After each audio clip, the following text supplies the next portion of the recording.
Have you ever heard of the world of Arsch? The lands of Groina? Perhaps not, but maybe I can enlighten you.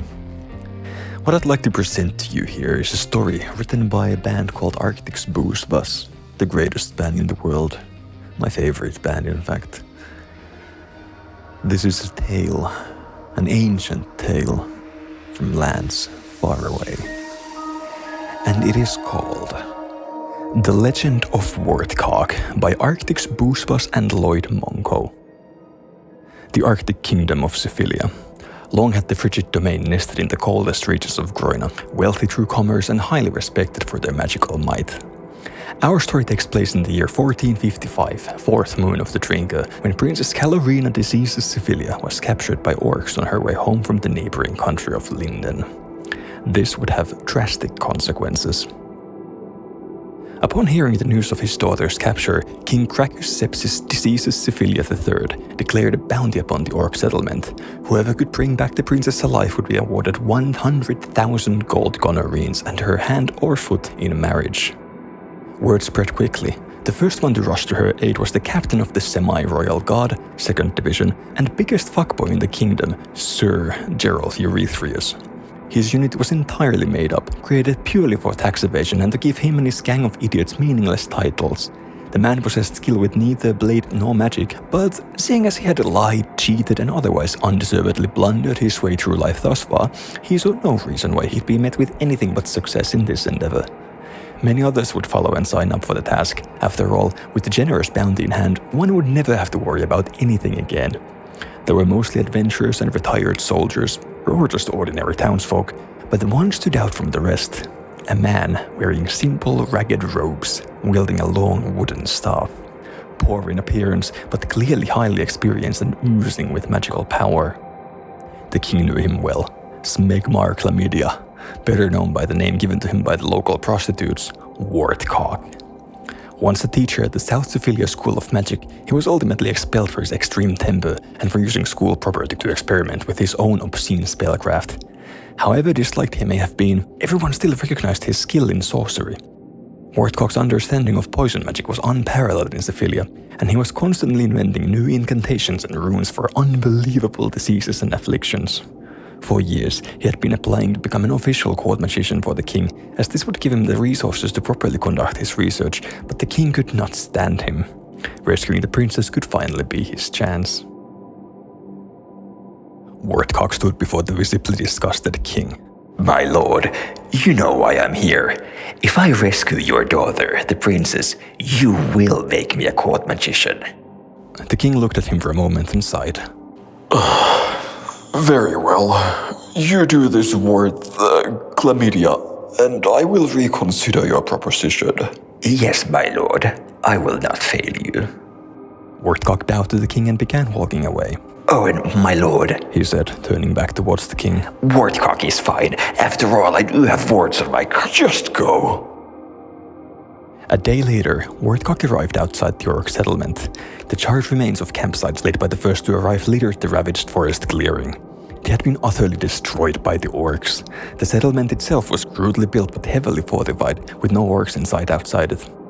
Giant logs and entire trees had been ripped out of the ground and laid side by side, tied together by some kind of primitive rope. The enclosure stood high enough that you couldn't see inside, and there were likely multiple layers of walls behind the first. Others may have bided their time and planned their attacks, but Wartcock didn't dally. He didn't have to. He raised his hand and a glowing circle of sickly green magical energy was drawn in front of it. Grumble walls that hold back the fecal flood. Pest feast, ground by the bowels of hell. Mine blood and shite expelled in a dark tide. Unending secretion. With each line of the incantation, segments appeared around the magic circle, surrounding it in even quarters, with symbols filling the inside. After the fourth line, they finally linked together, releasing the spell. A wave of sewage and fecal matter of unknown origin shot out of Wartcock's extended hand, blasting through the wooden barricades. Some brave peasants, also on their way to save the princess, quickly ran over, but turned around even quicker, holding their noses and gacking. Wartcock, unbothered by the smell, pressed on into the fortress. A few confused orcs, formidable green-skinned beasts, 4 heads taller than him, crawled out from under the rubble. With just one glance from Wartcock, they immediately fell on their knees, vomiting and defecating violently. A stream of highly compressed urine shot out of Wartcock's finger, piercing the orcs' skulls and killing them instantly. More ran out from within the now mostly destroyed wooden keep. Wartcock made a quick circular motion with his finger, and the previously expelled filth behind him rose up into the air and flew at the orcs, knocking them to the ground. Again, he finished them off with his piss ray and continued. Pushing... Anteeksi, juon nyt vettä. Pushing past the fallen logs and dead orcs, Wartcock arrived at a crude door his initial wave of shit hadn't destroyed. He opened it and stepped into the innermost part of the keep, likely the chieftain's quarters, and found what he was looking for. Princess Calorina Syphilia. She was all right. In fact, she was sitting on an unconscious orc, filing her nails and looking quite bored. The orc in question had a very satisfied look on its face. Its flattened penis was hanging to the side, looking like a dead rat on a road that had been trampled by a convoy of horses. As Wartcock looked around, he saw many others, some of whom looked like their very souls were sucked right out of them. Princess Calorina did have a bit of a reputation, after all. It was entirely possible, or even likely, that she got captured on purpose. After all, orc cocks... As soon as she noticed someone entering, she coughed and acted surprised. My here! Her face turned sour. Oh, Wartcock. I should have guessed from the smell. Shut up and come with me. Wartcock started walking out the same way he came in, with the princess reluctantly getting up and following behind. Some of the more stubborn orcs still tried to stand up while holding their bleeding behinds. Wartcock simply raised his hand and giant warts and boils began appearing all over them. Just moments later, their bodies were fully covered in his disease. The horrendous rotten stench had the princess holding her nose. Do you need to make everything so fucking disgusting? Yes. As he spoke, Wartcock spat on his open palm, though what splattered upon his flesh was not saliva, but several grave, wriggling maggots. Calorina quickly turned away, covering her mouth, trying not to throw up. What the fuck? Kneeling down, Wartcock set the maggots free, and they started crawling towards some of the still-breathing orcs. Once there, they began burrowing into them. Soon the orcs' flesh began to bulge and writhe, their limbs were twisting, and eventually their entire bodies shriveled up as they were consumed from within. The princess couldn't even look their way. You're fucking sick. Apart from my warts, which you can hardly call a disease, I am perfectly healthy. Wartcock escorted the disgusted princess out of the orc settlement. It was but a smoking ruin, and most, if not all, of the orcs had died of their infections. Waiting outside, however, was a group of 5 men. Unbeknownst to Wartcock, they were none other than Gerolf Urethreus of the made-up royal guard and 4 of his friends. They were lightly armored in gaudy, unmatched plate and leather, shields in hands and swords at their waists. Princess Syphilia, I am the brave knight Sir Urethreus of the royal guard, and I am here to rescue you. Calorina immediately ran over to them, leaving Wartcock confused.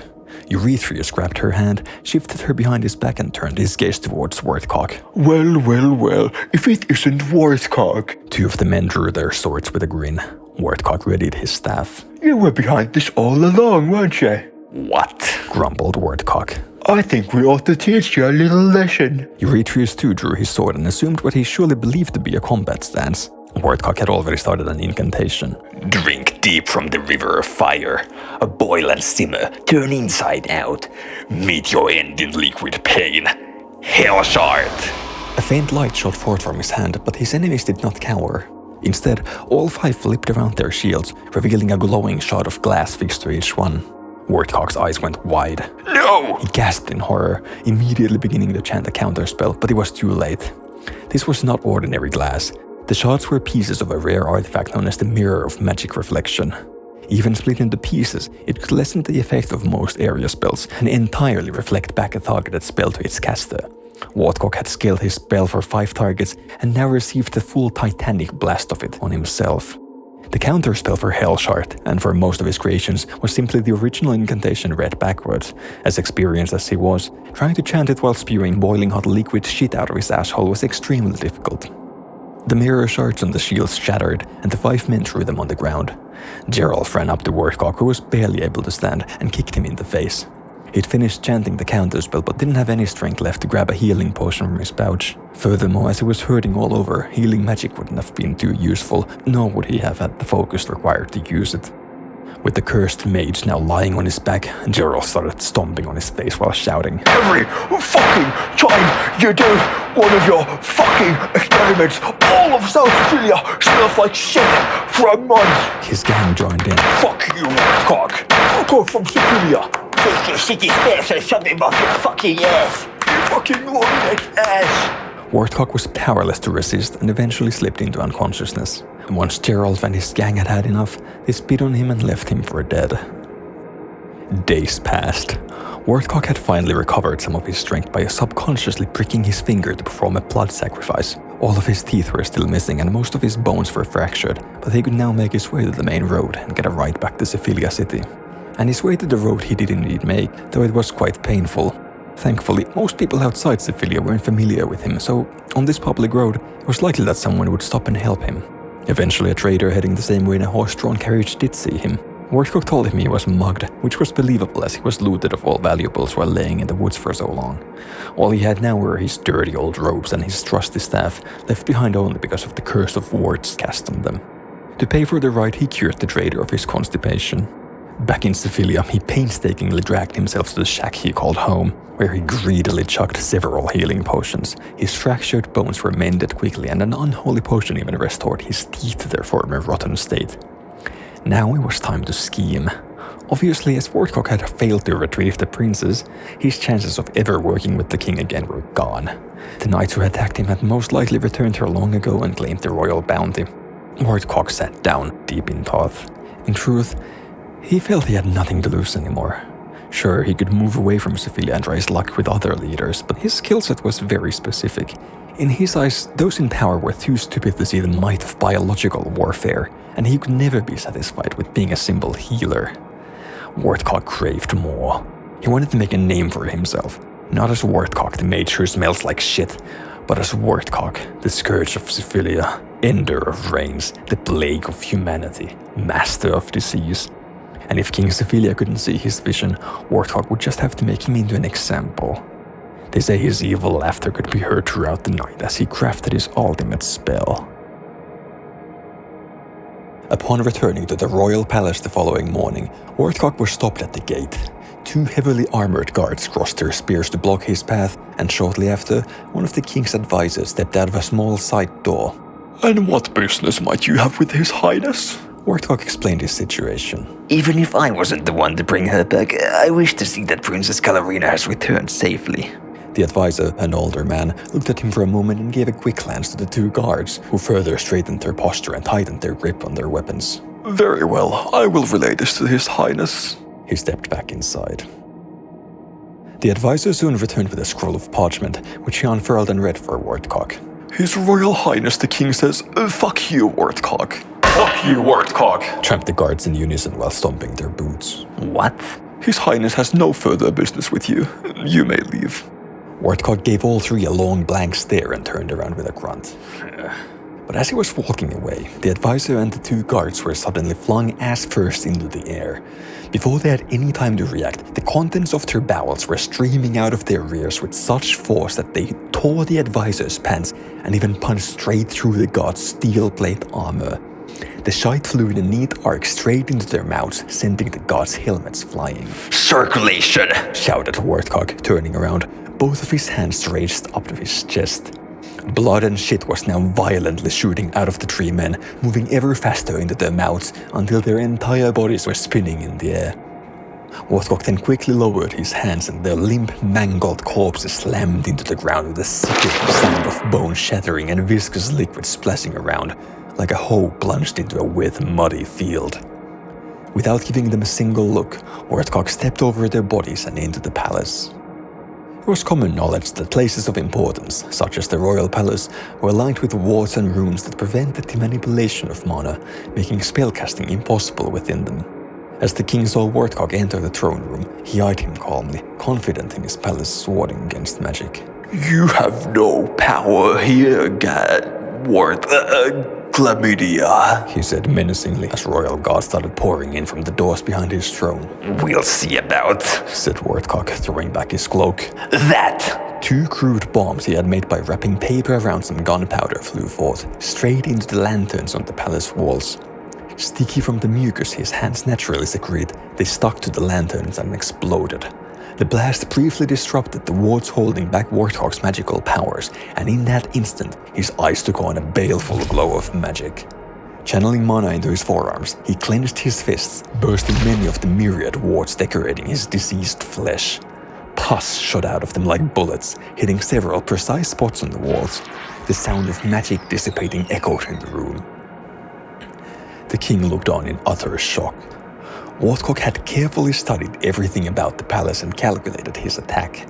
Every ward and rune in the room had been destroyed in a single hit.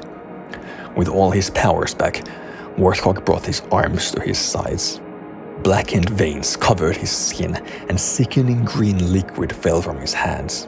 The platoon of royal guards, slowed by his earlier ghastly display, suddenly stopped in their tracks entirely, vomit dripping out of the slits in their helmets. Clutching their throats, they all fell lifeless to the floor. The king, still in shock, gave Wartcock a panicked look. What do you think you're doing? I am your king! Is that so?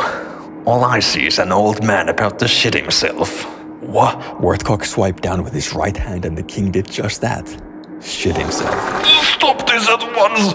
I am your... Wartcock repeated the motion. Shitting again, the king was in pain, clutching his stomach. Stop! He said in a frail voice, trying to catch his breath. Grunting, Wartcock raised up his left hand and formed his index finger and thumb into a circle. The king watched intently, shuddering in excruciating pain. Tensing all his muscles, Wartcock brought up his right hand and formed its index finger and thumb into a pincer-like shape.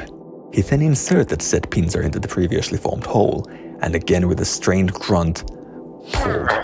The king turned inside out. His head sunk into his body and emerged out the other end, followed by his spine, then his organs, and finally by an unidentifiable pile of reddish-brown gore. The reign of King Krakus Sepsis Diseasus Syphilia was over. The palace doors flew open. Your Highness, I came to make my praises, but... It was Gerolf Urethreus, who halted abruptly after seeing the gruesome scene. Yo, what the fuck? Wartcock turned to him slowly. You. Wartcock, did you do this? Yelled Gerolf while looking at the carnage. Wartcock didn't say anything, instead just extended his left arm as if grabbing the air, then pulled it back, pulling Gerolf to him with it. While Gerolf was in the air, Wartcock moved all the urine and bile in his body to his right arm, causing its muscles to swell grotesquely. When Gerolf was close enough, Wartcock burst some of the wards on his elbow for propulsion and punched him in the face with every ounce of his strength. Gerolf went flying across the room, smashing through the door, down the palace stairs and into the courtyard. Wartcock too nearly fell over from the force, but quickly tapped his finger to his throat and vomited with such force that it raised him back up like a geyser. Forming the vomit on the floor into something resembling a flying carpet, he floated over to Gerolf, who was trying to get up, struggling to wipe the blood from his face. When Wartcock drew level with him, he cowered in fear. No! Oh, please have mercy! Wartcock looked at him, emotionless, vomit still dripping from the corner of his mouth. Mercy? Did you show me mercy? He raised his hand, and Gerolf covered his face. The darkest night, the deepest abyss. Nothing in the face of what's to come. A raging waterfall erupt from thy rear. Shit stream. Wartcock's chant was cold, uncaring. Feces flowed from Gerolf's rear like a gentle forest stream. Completely liquid, no substance whatsoever, devoid of any fiber. Far from the spell's usual effect. Wartcock stuck his finger in the puddle of excrement and had a taste. Horse semen. Gerolf, still covering his face, began crying and moaning in pain. A fitting end. Wartcock knelt down next to him and placed his index finger against his forehead. Suck my Wartcock. Urine pierced the knight's skull like an arrow. Sir Gerolf Urethreus, captain of the Royal Guard, 2nd Division, official as of only days before, was no more. But Wartcock's work was not done. He had made up his mind. The world must pay. They all must pay. If the people could not see his genius, he would just have to make it painfully obvious to them. Painful in the most literal sense. Have them see firsthand what makes Smegmar Chlamydia, Wartcock, so great. For this, he already had a plan. Long ago, he had theorized a new type of spell based on layered incantations to create a chain reaction. By utilizing this method, you could bypass a significant portion of the physical and technical limitations on the intricate mana control required for normal massive spells. However, had ever figured out how to put that into practice. Could Wartcock be the first? Suddenly, Princess Calorina came running, waddling, out of the palace with her sister, Princess Diarrhea Diseasus Syphilia, who was holding her infant brother, Prince Pepsimax Diseasus Syphilia, followed by their mother, King Syphilia's wife, Queen Margarine Eastonfeyong Syphilia. You, Wartcock, what have you done? She yelled, tears covering her face. They were all crying, but each for different reasons. Calorina because where would she get her money now? Diarrhea because she had been fucking her late father, the king. Queen Margarine because she lost her husband and thus her status. And Prince Pepsimax because what the fuck else do babies do? Wartcock turned to them slowly, and the three ladies gasped, seeing his bloody face covered in black veins. He was about to say something, but deemed it not worth it. Instead, he turned away, spread his arms to his sides, open palms facing backwards, and spoke a muffled incantation. Hellshire. With blue light illuminating Wartcock's hands, all four members of the royal family, including the young prince, expelled their insides in a stream of fire. The yellow diarrhea was so incredibly smooth and mixed with so much blood that it looked like molten steel. Crying turned to screaming, then to coughing and whimpering, and finally faded into silence as the Syphilia royal family came to an end. By that point, rumors of an attack at the palace had spread throughout the city. Walking down the stairs leading out of the palace courtyard, Wartcock saw a large group of people gathered at the bottom. The mass quickly dispersed when the grotesque, gore-splattered mage came into view. He didn't bother looking at them, just waved his hand horizontally as he walked by, causing them all to shit themselves. These people did not matter anymore. It would all be over soon. Well, he did still have a use for them. The church bell rang. It was noon. Wartcock was ready. However, acting out his vengeance had already taken a toll on his body. He hadn't been out in the field in some time, having spent most of his recent time doing research. On top of being a bit rusty, he had been going all out, using his most extreme magic, not to mention having nearly been killed only days before. Every spell he had cast that day was wearing him down more and more. His eyes were bloodshot, black veins covered most of his face, and his skin, sporting more warts than ever, was chipping off like old paint. But he was not going to give up, not until he had shown Syphilia his true power. Wartcock marched to the market square in the middle of the city. Spreading out his arms, he collected all the filth and sewage from the nearby streets and drains into a platform, ascending up to the sky atop it. Townsfolk began congregating to witness the nauseating spectacle. It was time for Wartcock to find out if his theory was correct. He had never had a chance to attempt his new method of spellcasting, but he was confident. Thus, he would deliver a speech. Staff in hand, he raised his arms up high and spoke to the crowd from above. People of Syphilia! Using the flatulence of multiple people to replicate the vibrations of his voice in the air, he was heard across the entire city. I am Smegmar Chlamydia. No, Wartcock. Some of you may know me, some of you may not like me, but soon, all will fear me.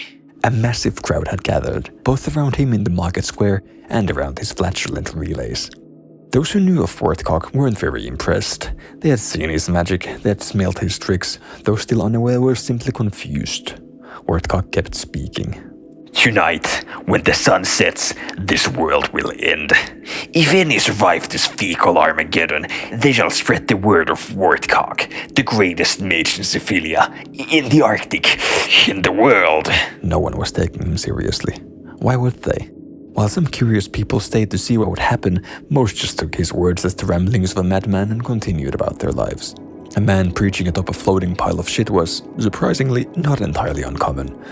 Wartcock didn't care either way. His final speech complete, he firmly grasped his staff with both hands and began the lengthy chant. In a sunless world, the poison rests. The grounds of Syphilia shook. Even those initially unmoved turned to look at him. It was as if time stood still. Just these first sinister words made it clear.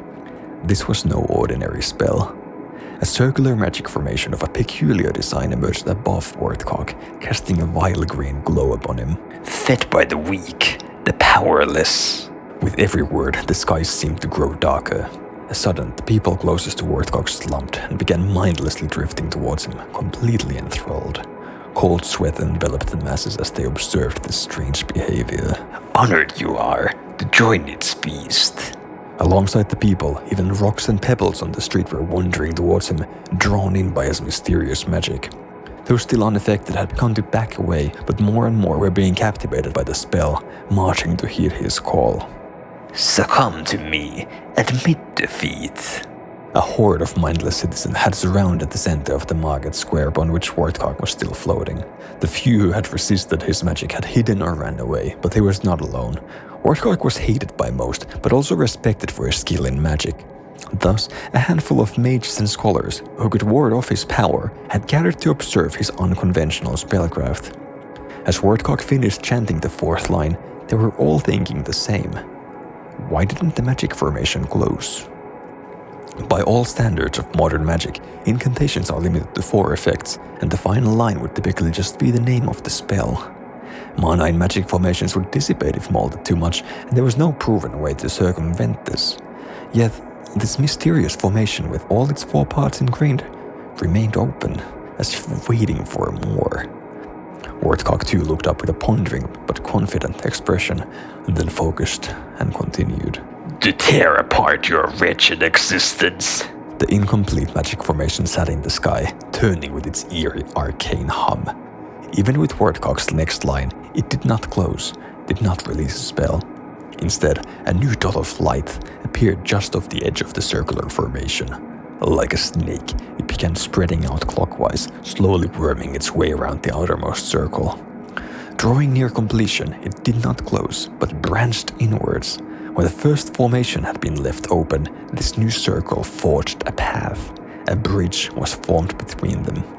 There could be no other explanation. Wartcock had done it. He had succeeded in layering 2 spells into one and was smiling diabolically. As ever, more citizens were being drawn to him, only the most competent of the magicians there remained unscathed. Reactions among them were varied. Some were stunned with their mouths wide open, some couldn't hide their excitement, but Wartcock was only getting started. You shall become unwilling assistants. With the second line, clouds swirled into a whirlpool above him. The people rendered incapable of resisting by the first spell started slowly rising off the ground like puppets pulled by their strings. I draw from the well of unending hatred. Dozens upon dozens, maybe close to 100 people, were now levitating in the air, drifting aimlessly. Still more seemed to be rising in the distance. Even some of the mages who had defied the spell's wrath until now had begun wandering towards Wartcock. Every night I ejaculate, crying in my bed. The fourth line of the second spell had been spoken, but the ominous magic formation was left open once more, ready to branch out. Most of the prior spectators were now but human debris in the magical storm, barely any standing behind.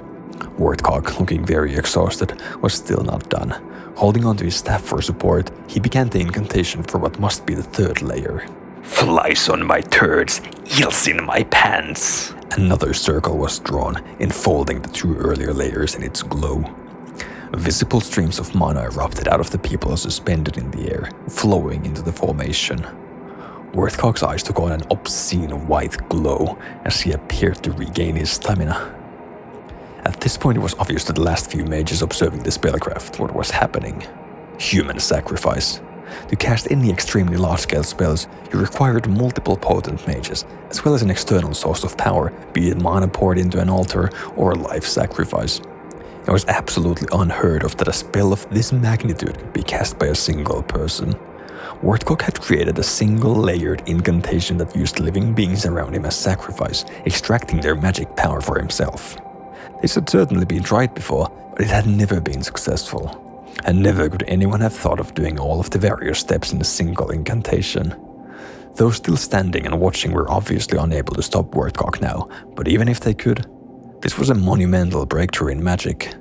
They had no choice but to stand still and witness this abominable subversion of what they thought were the very laws of magic. Follow me like some sugar leads ants. The skies were lit with blue lines of magic pouring out of the hundreds of people. It would be beautiful, were it not so horrible. My father once told me while teaching me magic, Son, I'm now gonna dip my balls in nitric acid. With these words, the third layer was complete. All the people in the air instantly vanished, leaving behind only particles of mana which floated into Wartcock's ever-growing magic formation. Said formation still hadn't closed, but there couldn't be much more until the actual spell. Untold numbers of innocent lives had already been fed to the beast his magic had become. Whatever he was about to unleash, with this much power, its scale would be absurd. It wouldn't just cover Syphilia City, it could spread across the entire kingdom. Wartcock closed his eyes and focused, breathing in deep. The following words would change the world forever.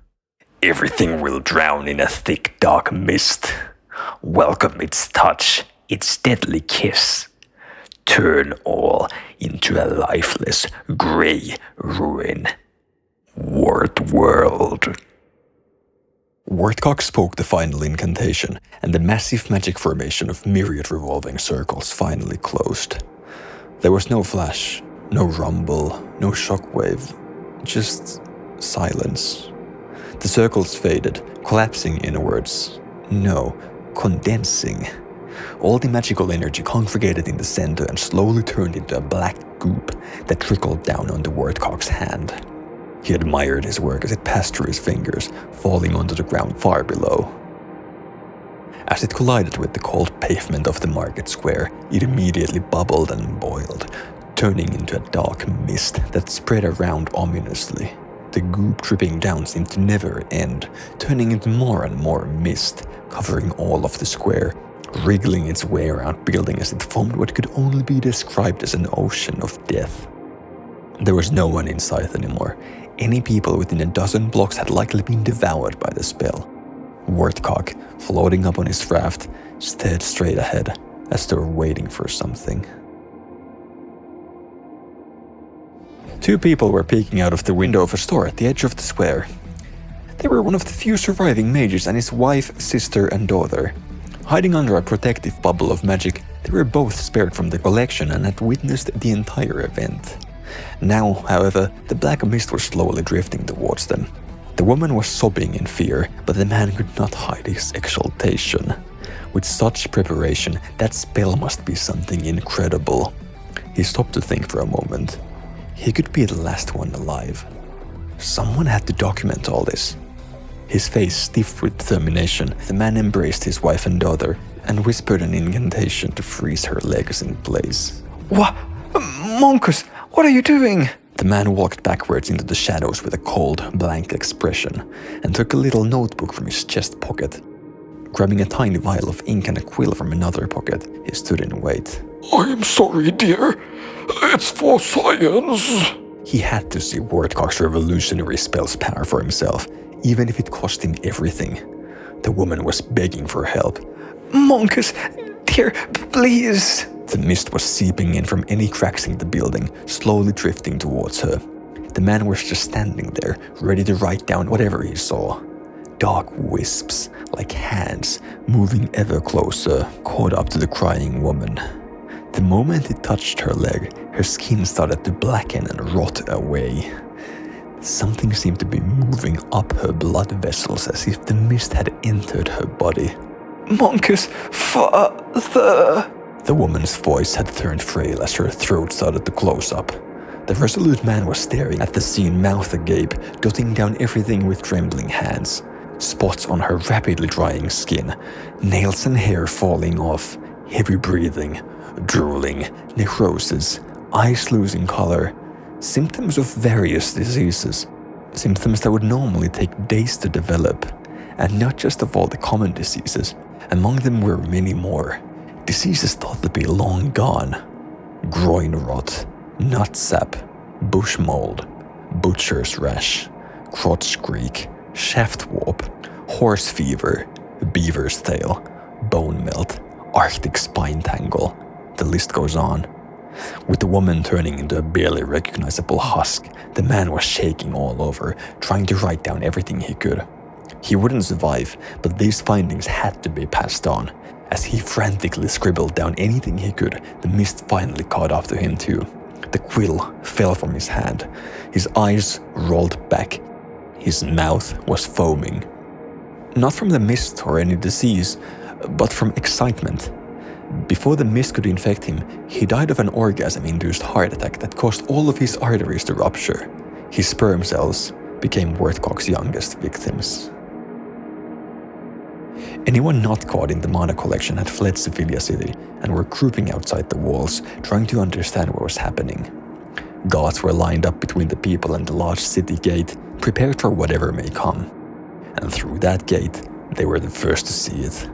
The black mist of World was coming, slowly creeping its way toward them, killing anything living in its way. Flowers on every windowsill wilted, grass and weeds between the road tiles died, even flies attracted by the rotten stench fell lifeless to the ground.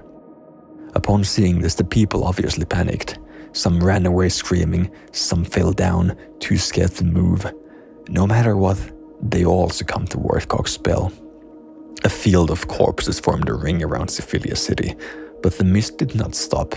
Surrounding the southern and western sides of the city walls were farming villages and fields, with logging villages and water wheels by the river to the east. Everyone was annihilated. They all saw the black skies above the capital, but no one could have foreseen the devastation. Wartcock descended to the now vacant city.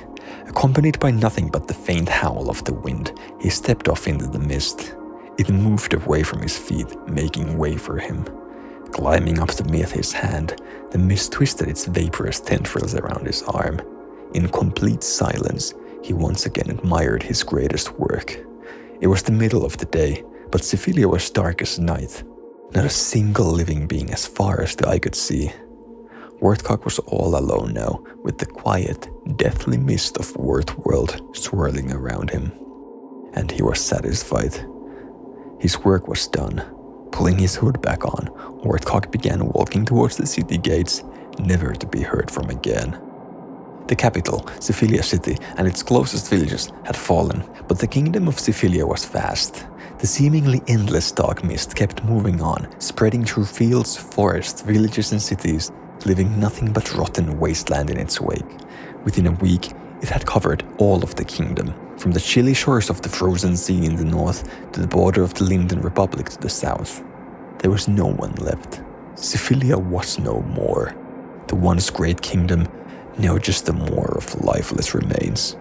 If one were to view the land from above, they would see nothing but grey, barren soil, enveloped in a dark, deadly mist. A single man had wiped out a country. Wartcock's revenge was absolute. Many years later, there would be an expedition into the ruins of the Kingdom of Syphilia. The notebook of Monkus Loieudmann, the mage who survived the longest, would be discovered, finally giving the world an eyewitness account of the horrors that took place there.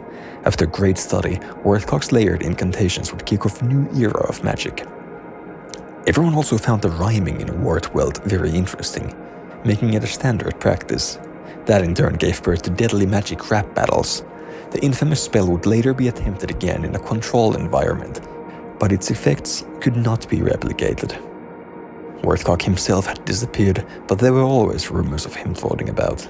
Some say he had passed his techniques on to willing students, all bearing a name similar to his, so that his legacy would forever live on. So this legend would forever live on. Such people have yet to be encountered.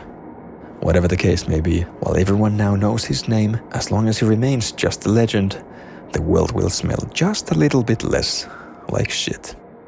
The end.